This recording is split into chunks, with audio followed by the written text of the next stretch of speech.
Hi friends, welcome to Tulasi Mani kitchen. இன்றைக்கி வீடியோவில் டேஸ்டான சிக்கன் ஃப்ரை பார்க்கலாம். சிக்கன் வந்து ரொம்ப சாஃப்டாக சூப்பராக இருக்கும். பிரியாணிக்கு சூப்பர் மேட்சிங்காக இருக்கும். இப்போ இந்த சிக்கன் ஃப்ரை செய்கிறதுக்கு ஒரு பவுலில் போன்லெஸ் சிக்கன் சேர்த்துருக்கேன். அதில் கொஞ்சம் மஞ்சள் பொடி, கொஞ்சம் உப்புத்தூள் சேர்த்து கலந்துக்கலாம்.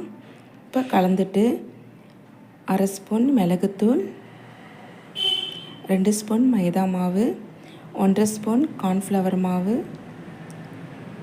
1 ஸ்பூன் இஞ்சி பூண்டு பேஸ்ட்,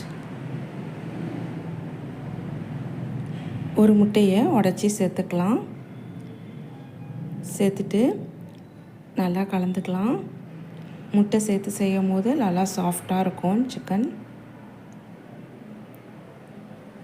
இப்போ இந்த அளவுக்கு நல்லா கலந்து வச்சுக்கிறேன். இப்போ இந்த சிக்கனை பொரித்து எடுத்துக்க போகிறோம்.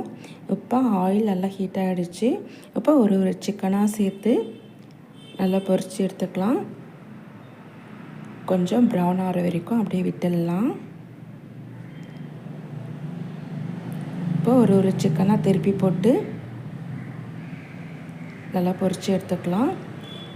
இப்போ இந்த சிக்கன் பார்த்திங்கன்னா நல்லா உப்பி சூப்பராக வந்திருக்கு பாருங்கள்.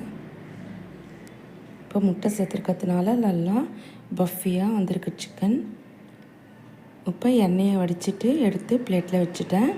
இப்போ சிக்கன் ஃப்ரை செய்கிறதுக்கு அதே எண்ணெயை கொஞ்சம் சேர்த்துட்டு பொடியாக கட் பண்ண பூண்டு கொஞ்சம், 2 கைப்பிடி அளவுக்கு பொடியாக கட் பண்ண வெங்காயம் சேர்த்து நல்லா ஃப்ரை பண்ணிக்கலாம். இப்போ இந்த அளவுக்கு நல்லா வதக்கி எடுத்துகிட்டு இப்போ 1/2 spoon chilli powder, 1 spoon Kashmiri மிளகாத்தூள் சேர்த்துருக்கேன். சேர்த்துட்டு 1/2 ஸ்பூன் தயிர் சேர்த்துருக்கேன்.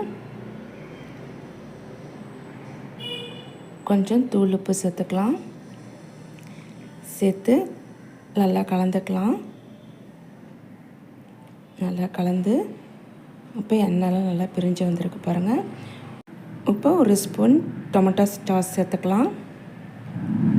கூடவே 1 ஸ்பூன் சில்லி சாஸ் சேர்த்து நல்லா கலந்துக்கலாம். நல்லா கலந்துட்டு இப்போ பாருங்கள் எண்ணெயெல்லாம் நல்லா பிரிஞ்சு வந்திருக்கு. இப்போ 1/2 கிளாஸ் கிட்ட தண்ணி சேர்த்து நல்லா கொதிக்க வச்சுக்கலாம். இப்போ ரெடி பண்ணி வச்சுருக்க சிக்கனையும் சேர்த்துக்கலாம். இப்போ கொஞ்சம் கறிவேப்பிலை சேர்த்துருக்கேன். இப்போ சிக்கனை சேர்த்து நல்லா கலந்துக்கலாம்.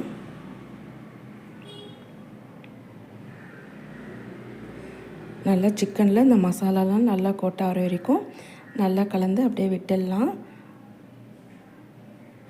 இப்போ பாருங்கள் சிக்கனில் நல்லா இந்த மசாலாலாம் நல்லா ஏறி நல்லா சூப்பராக வந்திருக்கு. இப்போ கொஞ்சம் பச்சை மிளகாய் சேர்த்துட்டு பொடியாக கட் பண்ண கொத்தமல்லியும் சேர்த்துக்கலாம். சேர்த்து கலந்து எடுத்துக்கலாம்.